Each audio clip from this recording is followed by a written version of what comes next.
Hello guys, आपका स्वागत है हमारे यूट्यूब चैनल कुमार 576 पे। तो आज हम बात करने वाले हैं एनसीईआरटी एग्जाम्पलर क्वेश्चन के बारे में। 15 महत्वपूर्ण क्वेश्चन है, इसे हर बार प्रश्न हर कम्पिटिटिव एग्जाम में पूछे जाते हैं। तो चलिए क्वेश्चन की डिस्कशन देखते हैं। क्या क्वेश्चन कहता है, अपने आप में क्वेश्चन मायने रखता है। चलिए पहला क्वेश्चन क्या कहता है, देखेंगे पहला क्वेश्चन क्या कर रहा है। पहला क्वेश्चन बोल रहा है, निम्नलिखित में से कौन सा खाद्य पदार्थ आहार फाइबर प्रदान नहीं करता है। चलिए फटाफट देंगे, इसका जवाब क्या होगा। ए में है साबुत अनाज, बी में है साबुत दालें, सी में है फल और सब्जियां और डी में है दूध। बताएंगे।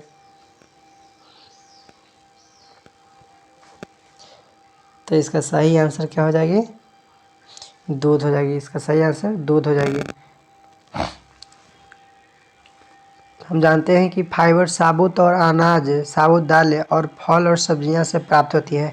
फाइबर में कार्बोहाइड्रेट का ऐसा प्रकार है जो कि प्रायः पौधे और पत्तियों के तने से और जड़ों की प्रायः पाया जाता है। इसके अलावा चोकर, साबुत अनाज और बीज प्रजाति के सब्जियां भी फाइबर का मौजूद होता है।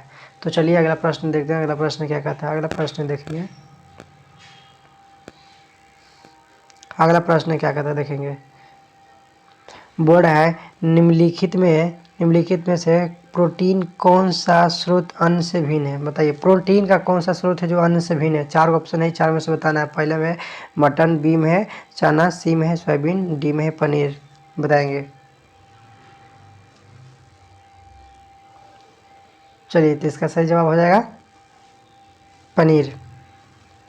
इसका सही जवाब हो जाएगा पनीर। पनीर जो है मिल्क से बनता है। चना मटर, अगर बात करें मटर के, चना के, सोयाबीन के, यानी चना मटर सोयाबीन ये सभी पौधे से प्राप्त होते हैं। आप पनीर जो क्या होता है, मिल्क से प्राप्त होता है। पनीर जो है मिल्क से प्राप्त होता है। मूंगफली, हरी मूंग और दाल, चना तथा पनीर आदि प्रोटीन का मुख्य स्रोत है। क्या है, मूंगफली और हरी दाल और चना पनीर सब प्रोटीन का मुख्य स्रोत है। चलिए अगला क्वेश्चन क्या कहता है, अगला क्वेश्चन देखेंगे। अगला 3 नंबर क्वेश्चन कहता है, 3 नंबर क्वेश्चन देखेंगे। 3 नंबर क्वेश्चन कुछ कहता है, निम्नलिखित में से कौन सा पोषक तत्व दूध में नहीं होता है। बताइए कौन सा पोषक तत्व जो दूध में नहीं होता है। प्रोटीन, विटामिन सी की कैल्शियम की विटामिन डी। बताएंगे आंसर इसका।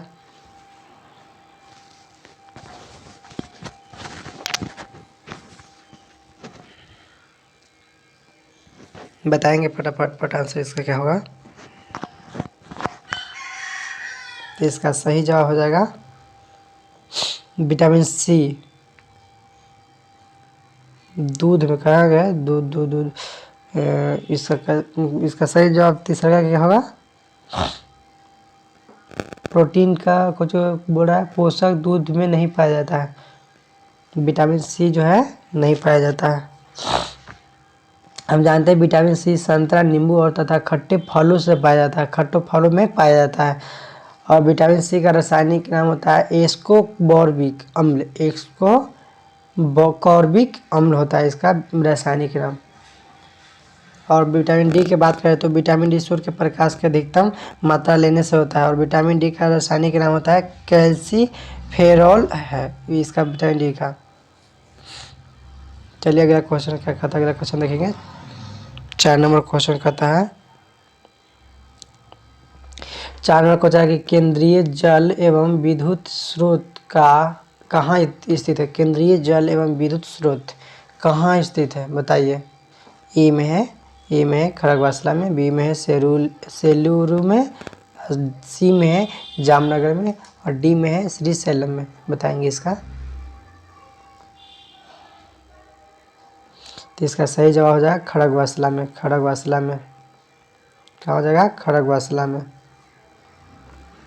खड़गवासला में एनडीए का क्या है, मुख्यालय है।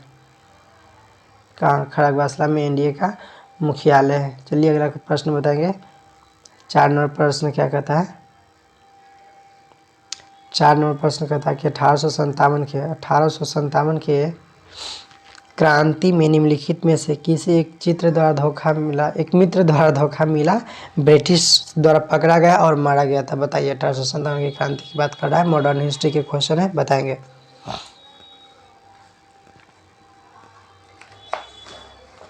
तो इसका सही जवाब हो जाएगा तौत्या टोपी। इनको अपने मित्र द्वारा मिला था धोखा, कारण से ब्रिटिश द्वारा पकड़ा गया और मारा गया था। इसका अपना मित्र था मानसिंह। तौत्या का उसका अविश्वसनीय मित्र कौन था? मानसिंह ने ही इसको धोखा दिया था। 1857 के विद्रोह के नायक और उनके कार्य क्षेत्र में था। चलिए अगला क्वेश्चन देखेंगे। 66 नंबर क्वेश्चन क्या कहता है? 66 नंबर क्वेश्चन कहता है, बोर्ड है 1929 में किसकी अध्यक्षता में आयोजित हुए भारतीय राष्ट्रीय कांग्रेस के लाहौर अधिवेशन में ब्रिटिश शासन से पूर्व स्वतंत्रता का प्रस्ताव पारित किया गया था? बताएंगे। ए में है बाल गंगाधर तिलक, बी में है गोपाल कृष्ण गोखले, सी में है जवाहरलाल नेहरू और डी में है मोतीलाल नेहरू। चलिए फटाफट आंसर देंगे।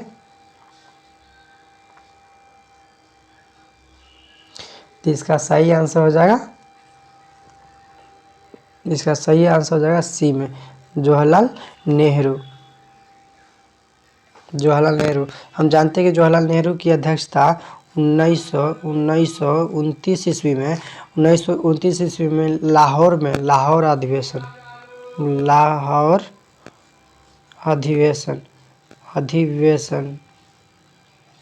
अधिवेशन में पूर्ण स्वराज की लक्ष्य रखा गया था। और 1928 में कलकत्ता अधिवेशन की अध्यक्षता मोतीलाल नेहरू ने किया था। और 1905 में बनारस अधिवेशन की अध्यक्षता गोपाल कृष्ण गोखले रखा था। बाल गंगाधर तिलक की बात करें तो बाल गंगाधर तिलक कभी भी कांग्रेस अधिवेशन की अध्यक्षता नहीं किया था, कभी भी कांग्रेस का अध्यक्षता नहीं किया था। चलिए तब अगला का प्रश्न देखते हैं। 7वां नंबर प्रश्न क्या कहता है? देखिए 7वां नंबर कह रहा है कि हड़प्पा सभ्यता संबंधित है। बताएंगे, बहुत इजी क्वेश्चन है, बताएंगे। हड़प्पा सभ्यता संबंधित है, तो इसका सही आंसर हो जाएगा कांस्य युग इसका सही आंसर होगा। हम जानते हैं कि हड़प्पा सभ्यता को कांस्य युग से संबंधित है। क्या है? संबंधित है किससे? कांस्य युग से संबंधित है। हड़प्पा सभ्यता की सिंधु सभ्यता की कांस्य युग की सभ्यता के नाम से भी जानते हैं। और एक बात करें कि C14 की तिथि था, C14 तिथि निर्धारित पद्धति के अनुसार हड़प्पा सभ्यता का कार्यकाल कितना है? 2350 से लेकर के 1750 BC में, यानी 1750 BC, यानी 2350 से लेकर के 1750 BC है। इसकी खोज की बात करें, जिसकी खोज की बात तो 1921 में दयाराम सहानी ने किया था। 1900 में दयाराम सहानी ने किया है। वर्तमान में रावी नदी के किनारे पाकिस्तान के मोंटोगोमरी जिला में स्थित है। चलिए 7वां नंबर क्वेश्चन क्या कहता है? 7वां नंबर क्वेश्चन तो देख लिया, 8वां नंबर क्वेश्चन देखेंगे अब।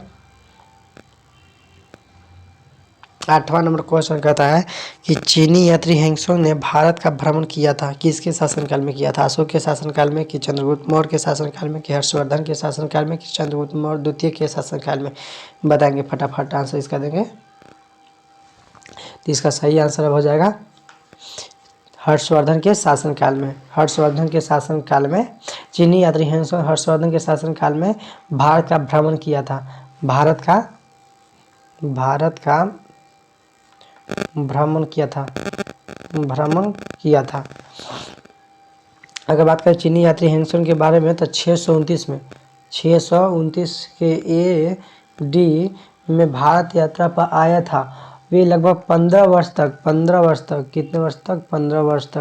15 वर्ष तक भारत में रहा था। नालंदा विश्वविद्यालय में बौद्ध धर्म से संबंधित शिक्षा प्राप्त किए थे, भिक्षा के रूप में भी थे।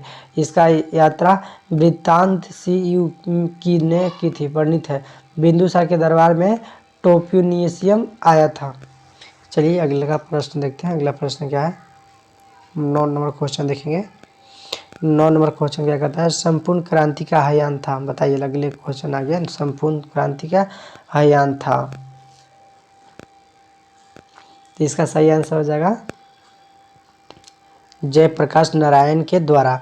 इसके समय में पटना के गांधी मैदान में हुआ था, संपूर्ण क्रांति का आह्वान किया गया था।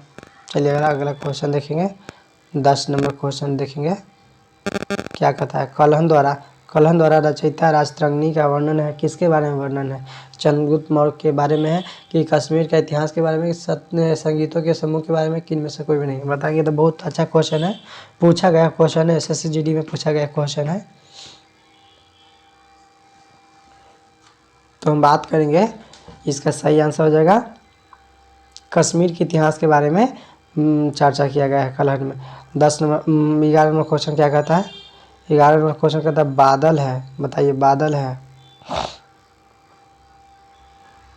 बोल रहा है बादल है, बताएंगे। तो इसका बादल को जो हवा में तैरती पानी की छोटी छोटी बूंदें हैं, धूल और जलवाष्प का मिश्रण है, जलवाष्प के कण के हवा में बारिश की बूंदें हैं। बताएंगे क्या है?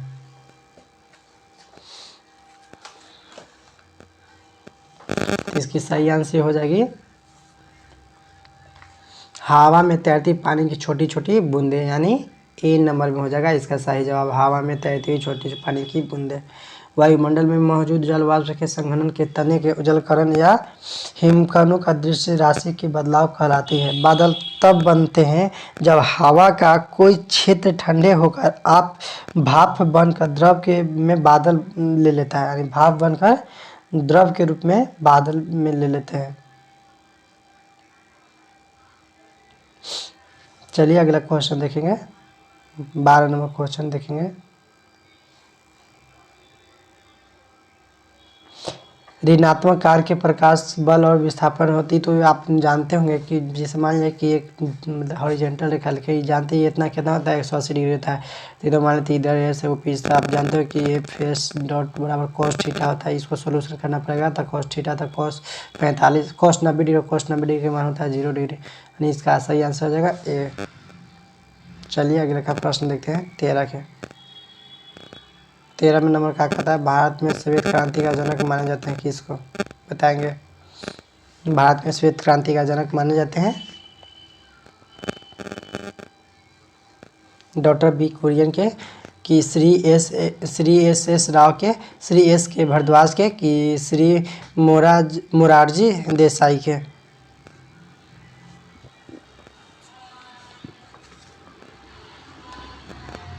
बताएंगे।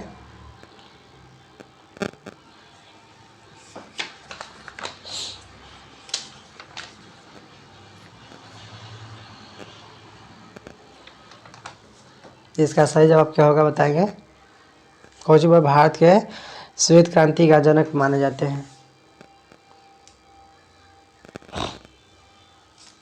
तो इसका सही जवाब हो जाएगी, इसका सही जवाब हो जाएगी कुरियन, करेगा एन में हो जाएगा डीवी कुरियन।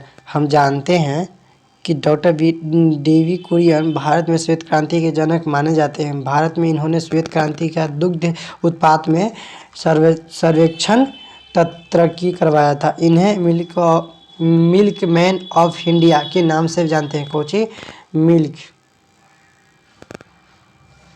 इन्हें मिल्क ऑफ इंडिया के नाम से भी जानते हैं। इनकी मृत्यु की बात करें तो 2012 में हुआ था, 2012 में इनकी मृत्यु हो गया था।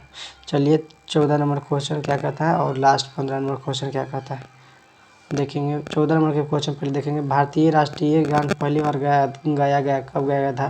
तो इसकी एकदम सिंपल सी बात है, कब गाया था बताएंगे फटाफट।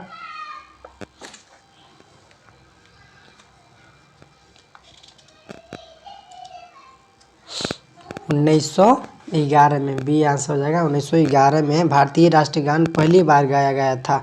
27 दिसंबर